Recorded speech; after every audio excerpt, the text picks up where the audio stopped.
नमस्ते बच्चों, आप लोगों का संरक्षण शास्त्र विषय में स्वागत है। इसके पहले आप लोगों को मैं वीडियो भेजा था, लगता है आप लोगों को पसंद आया होगा। इस पाठ है बच्चों, राष्ट्रीय सुरक्षा संकल्पना बदलता स्वरूप में आप लोगों का हेडिंग है मानवीय सुरक्षा का तीसरा कदम। मानवीय माने मान ली जाने वाली। जैसे मैं पहले बताया था कि कार्य होता है, एक अनिवार्य कार्य होता है, एक वैकल्पिक होता है कि अनिवार्य रूप से उसको करना नहीं। उसी तरह से यह सुरक्षा जो है मान ली जाने वाली सुरक्षा है, इसकी समाज में जरूरत है, इसके लिए मान लेने वाली सुरक्षा बताई गई है। बच्चों, इस सुरक्षा में पहला हेडिंग है आपका स्वास्थ्य सुरक्षा। स्वास्थ्य माने चिकित्सा संबंधी कि मानव स्वस्थ रहे, बीमारियों से नहीं, किसी तरह की उसको विशेष तकलीफ न हो। तो इसके लिए बच्चों हम लोग जानेंगे स्वास्थ्य संबंधी सुरक्षा में ग्रामीण भागों में रहने वाले लोगों को और गरीब जनता को स्वास्थ्य संबंधित सुरक्षा के लिए खतरे अधिक रहते हैं। स्वास्थ्य सेवा उपलब्ध होनी चाहिए।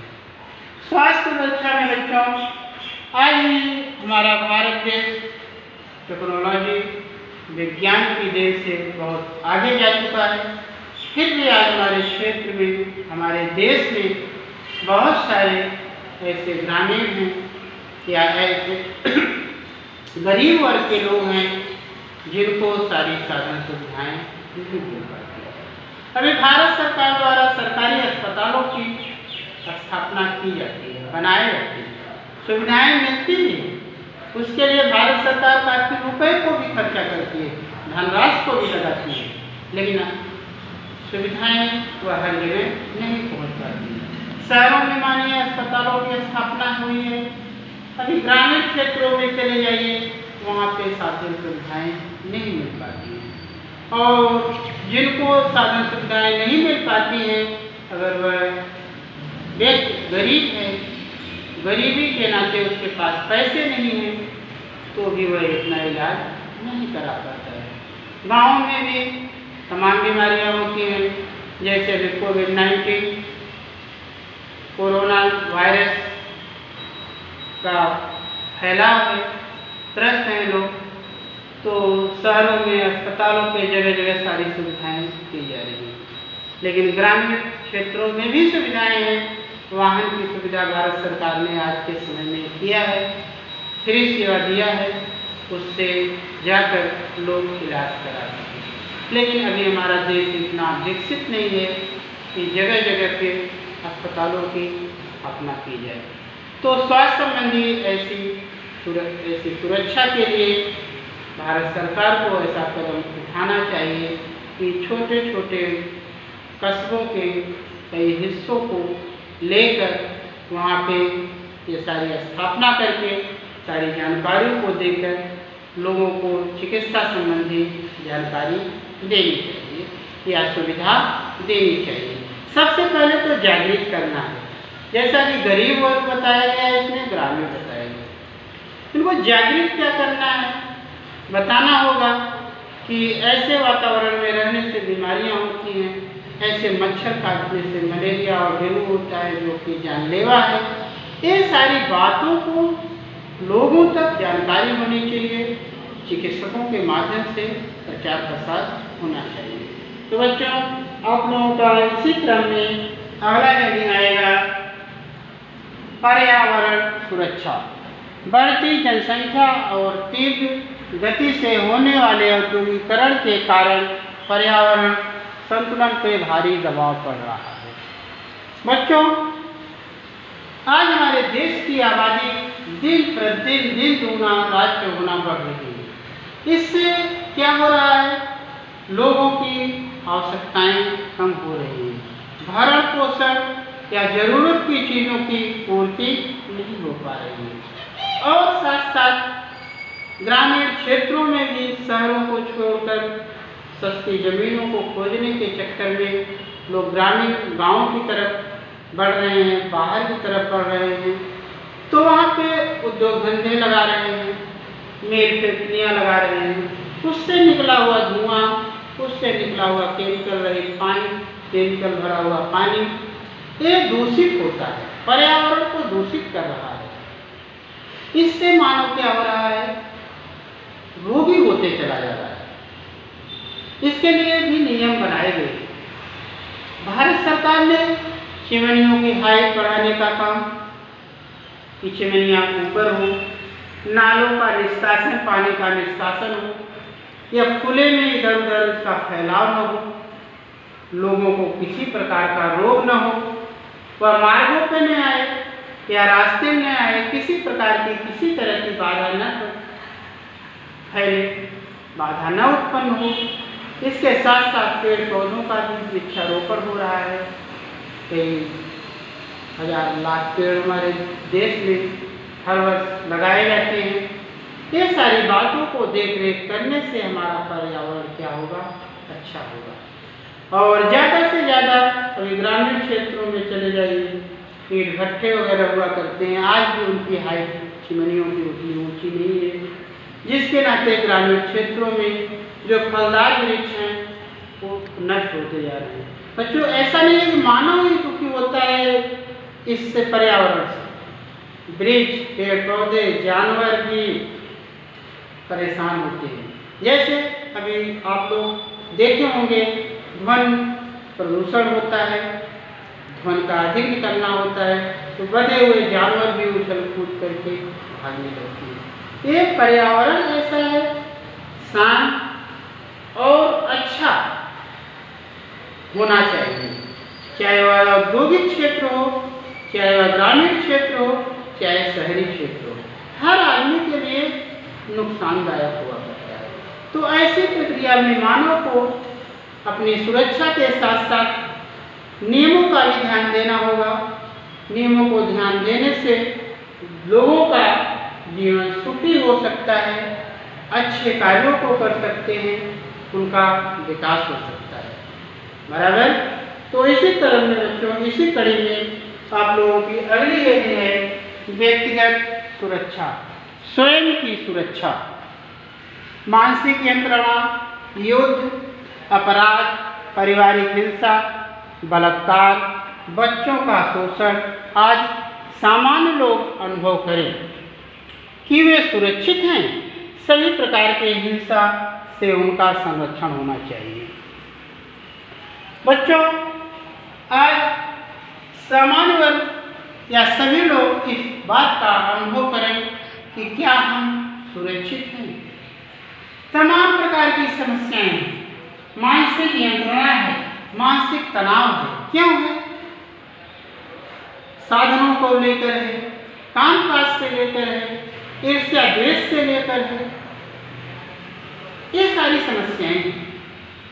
इसका भी निराकरण होना चाहिए। कार्य भारी नहीं होता है, वजन नहीं होता है। कार्य दिन भर रात भर कर सकता है, लेकिन मानसिक यंत्रणा जो होती है, मानसिक जो तनाव होता है, इससे मानव को थकान अधिक आ जाता है। इसके लिए मानसिक यंत्रणा न हो, मानसिक तनाव न हो, किसी प्रकार का और ऐसी तरह की बाधा न हो।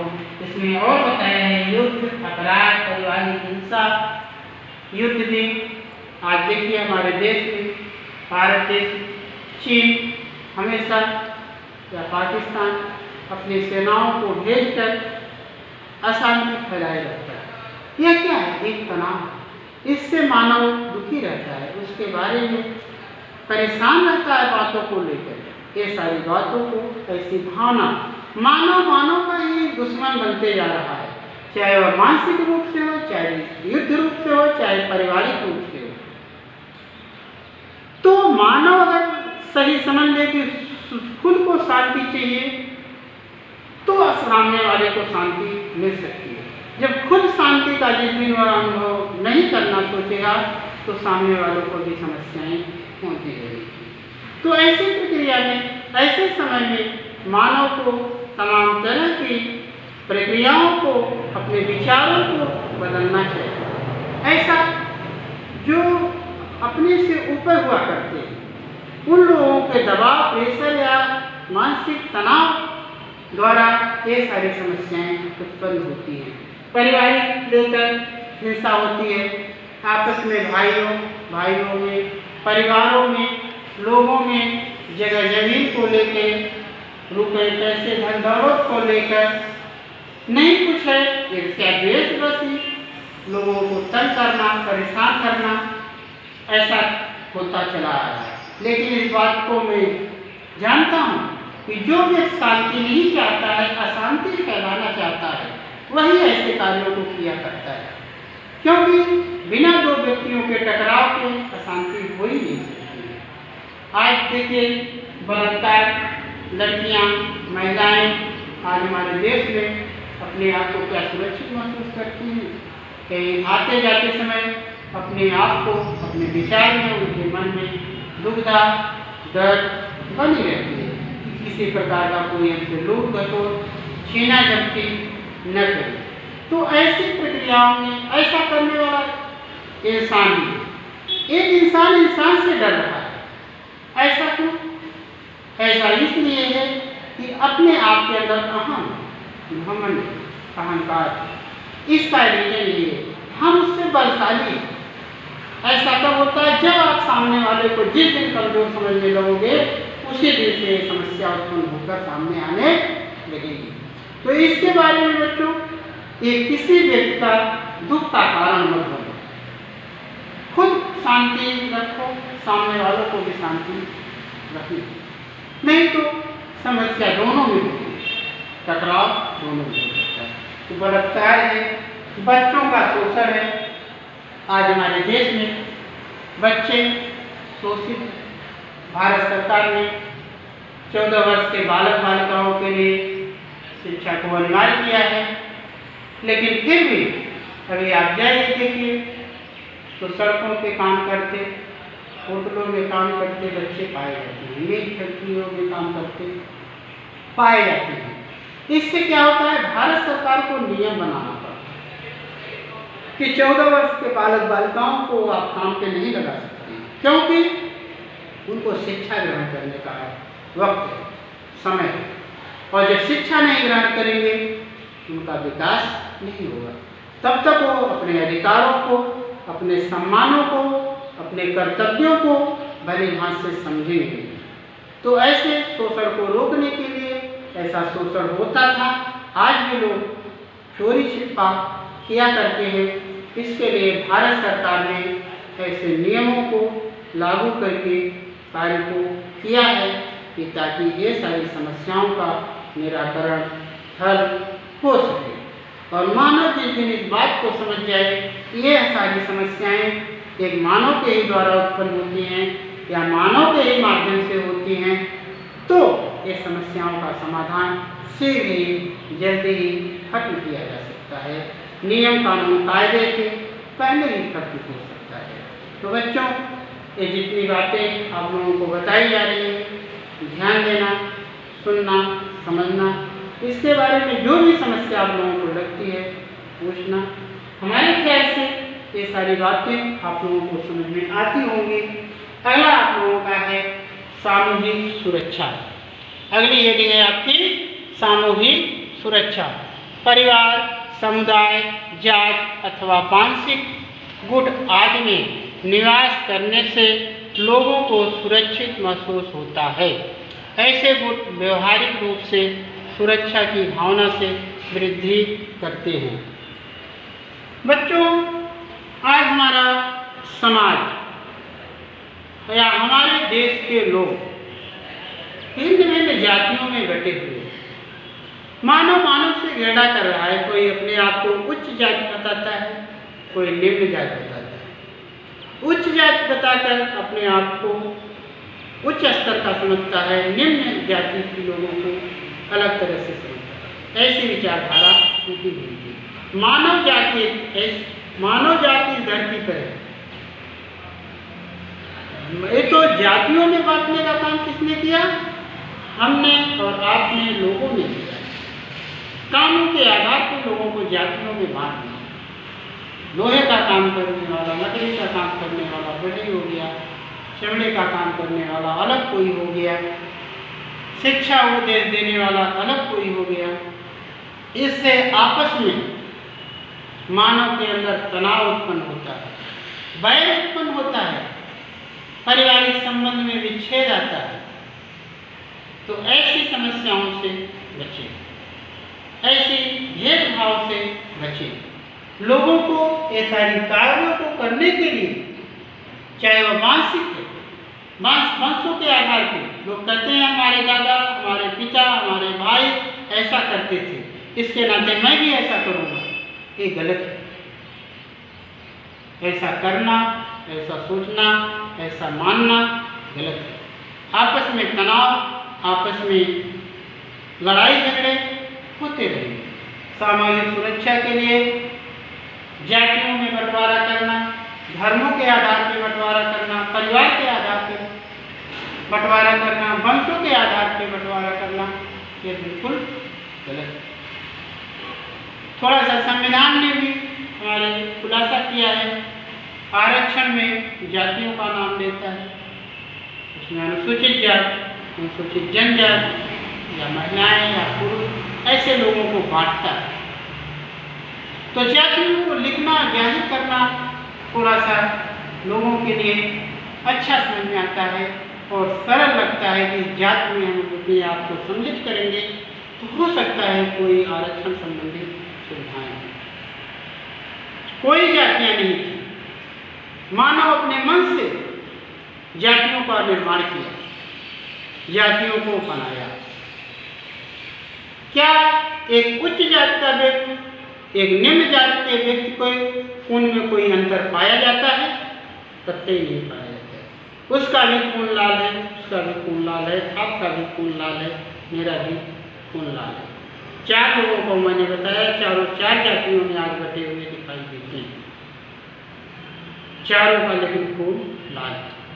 कर्म कार्य हम अपने कर्मों के अनुसार बांट लेते हैं। जो हमको अच्छा लगता है, आज कर्म की करने की, व्यवसाय करने की हमारे संविधान में स्वतंत्रता दी है, तो इसके आधार पर लोग जातियों में बढ़ जाते हैं, कर्मों में बढ़ जाते हैं, कर्मों में बढ़े तो जातियों के आधार पर चले जाते हैं। तो ऐसा हमको भेदभाव करना अच्छी बात नहीं है। हमको यही जानना है, इंसान या मानव एक होता है, सबको दुख दर्द होता है, सबको आवश्यकता होती है, सबको भोजन की जरूरत है, सबको पीड़ा होती है, सबको सब तरह की सुख की अनुभूति होती है। तो क्यों हम आखिर ऐसा कर देते हैं? ऐसा क्यों बढ़ जाते हैं? क्यों सामूहिक विवाद ठान लेते हैं? आपस में ही लड़ने लगते हैं, वंशों के आधार पर लड़ाई झगड़े देती है। एक पिता के दो पुत्र हैं तो दोनों आपस में लड़ाई कर लेते हैं। क्या रीजन है, क्यों लड़ते हैं? अरे भाई, आपका भी हक है, उनका भी हक है, दोनों को समान रूप से वितरण हुआ है, ऐसा नियम है। तो देश ईर्ष्या करके क्या फायदा? देश ईर्ष्या से क्या मिलने लगा है सिवाय नुकसान? मानसिक तनाव, शारीरिक, आर्थिक, राजनीतिक, समाज में भी लोग बुरा और गलत ठहराते हैं। तो ऐसी प्रक्रिया के अनुसार आज हम लोग बच्चों सामूहिक सुरक्षा के बाद हम लोग पढ़ेंगे राजनीतिक सुरक्षा। मौलिक मानवीय अधिकारों का सम्मान करने वाले समाज में लोग रह सकें। मानवता, मूल व्यक्ति प्रतिष्ठा, सामाजिक न्याय, स्वतंत्रता और समता आदि की प्राथमिकता दी गई है। बच्चों, मानव के कुछ मौलिक अधिकार होते हैं, स्वतंत्रता का अधिकार, समानता का अधिकार, धर्मनिरपेक्षता का अधिकार, ये सारे जितने भी अधिकार हैं, इसको हमको सही ढंग से सुचारू रूप से मान के चलना है, तो कोई राजनीतिक समस्या नहीं उत्पन्न। मानव के अधिकारों का सम्मान नहीं करता। सम्मान करने का मतलब उसको हाथ में नहीं उठाना। आप अपने माता पिता का सम्मान कैसे करते हो? मालूम होगा। उनकी बताई बातों को करो। आज अपने गुरु जी का, अपने सर टीचर का कैसे सम्मान करते हो? सर टीचर आते हैं, आप खड़े हो जाते हो, यही सम्मान है। तो ऐसा सम्मान किया जाता है मौलिक कर्तव्य और अधिकारों के साथ साथ बच्चों ध्यान देना, मानव का कर्तव्य भी जुड़ा होता है। बिना कर्तव्य किए कोई अधिकार प्राप्त होने वाला नहीं। जहाँ जहाँ अधिकार मिलता है वहाँ वहाँ कर्तव्य आ जाया करता है। तो इसके साथ साथ व्यक्ति को मानवता का मूल्य होना चाहिए, व्यक्ति प्रतिष्ठा होनी चाहिए, उसका सम्मान होना चाहिए हर तरह से। सम्मान लायक पहले कर्तव्य करना होगा तो ही सम्मान की प्राप्ति होती है। कर्तव्य आपके गलत है, हो सकता है सम्मान में भी कमियां आ जाए। तो इसके लिए सम्मान के साथ साथ कर्तव्य को भी जोड़ते हैं। साथ में समाज में सामाजिक न्याय, स्वतंत्रता, समता, ये सारी बातें होती हैं। समाज में न्याय होना चाहिए लोगों के प्रति। कोई अन्याय करता है, गलत करता है तो सही माध्यम से, सही सिरे से, सही प्रक्रिया में उसके कार्य होने चाहिए। आज हमारे संविधान में, आज हमारे देश में न्याय व्यवस्था की गई है। न्यायालय पे आज पूरे भारत का विश्वास है कि जो भी करता है न्यायालय गलत करता है। लेकिन पहले हमको तो सामाजिक न्याय से निपट लेना है, न्यायालय की प्रक्रिया तो बाद में आएगी। समाज में रह के समाज के लोगों को जानिए कि समाज के लोग हमको गलत न कहें।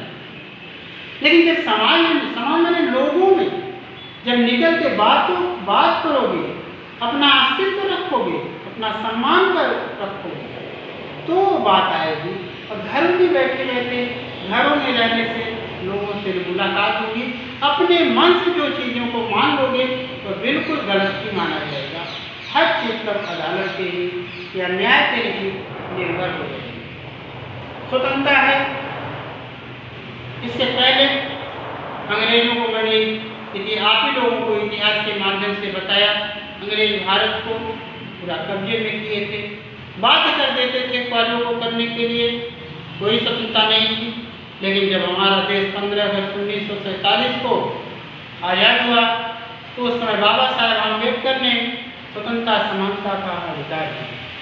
कहीं भी आप जा सकते हैं, घूम सकते हैं, टहल सकते हैं, कहीं कैसी जो अच्छा लगता है वो वेशभूषा को धारण कर सकते हैं। जो काम को आपको अच्छा लगता है, कोई काम के प्रति बाध्यता नहीं है, जो आपको काम अच्छा लगता है, जिसमें आपको रुचि है, उसको कर सकते हैं। समता है, समानता है पूरे देश, चाहे वह किसी भी धर्म का हो, किसी भी जाति का हो, किसी भी मजहब का हो, किसी भी तरह का हो। ऐसे लोगों में ऐसी प्रक्रियाओं को आज हमारे मानवीय सुरक्षा में लोगों को मानकर चलना चाहिए। सारी बातें कानून और संविधान पर भी नहीं जानी चाहिए। इससे अपनी मानवता का भी झलक दिखता है, अपने कार्यों को भी विशेष रूप से दिखाई देता है। तो ऐसी प्रक्रिया में बच्चों, मानवीय सुरक्षा में आप लोगों को इतनी सारी बातों को हमने बताया, हमारे ख्याल से आप लोगों को समझ में आई होगी। जो भी आप लोगों को वीडियो के माध्यम से सुनिएगा, डाउट में लगता है, समझ में नहीं आता है तो ज़रूर पूछिएगा। इसकी आप लोगों के पाठ का लास्ट पॉइंट थे, पाठ आपका पूरा हो गया है। इसकी किताब संरक्षण शास्त्र हिंदी माध्यम की किताब मिलती है दुकानों पे, आप जाकर वहाँ मांगेंगे। उसी किताब में ही आप लोगों को लिखने का कालम दिया है। पूरा का पूरा कालम को लिख के आपको किताब को समझ के लिखना है या किताब से ढूंढ के लिखना है। नहीं समझ में आता है तो मत लिखिएगा, वो मैं बताऊँगा, बराबर। लेकिन सही रिजेक्ट होना चाहिए, क्योंकि किताब के माध्यम से ही आप लोगों को ग्रेड दिया जाता है। ABC जो भी रहता है ग्रेड किसी के माध्यम से रहता है। तो सबसे पहले मैं ये बताना चाहूँगा आप लोगों को, जितना भी मैं पढ़ाया हूँ, बताया हूँ आप लोगों को, जो चीज़ें डाउट लगती हों, नहीं समझ में आई हो, उसको समझने की पहले कोशिश करिएगा और पूछिएगा। आज का वीडियो इतना ही। धन्यवाद।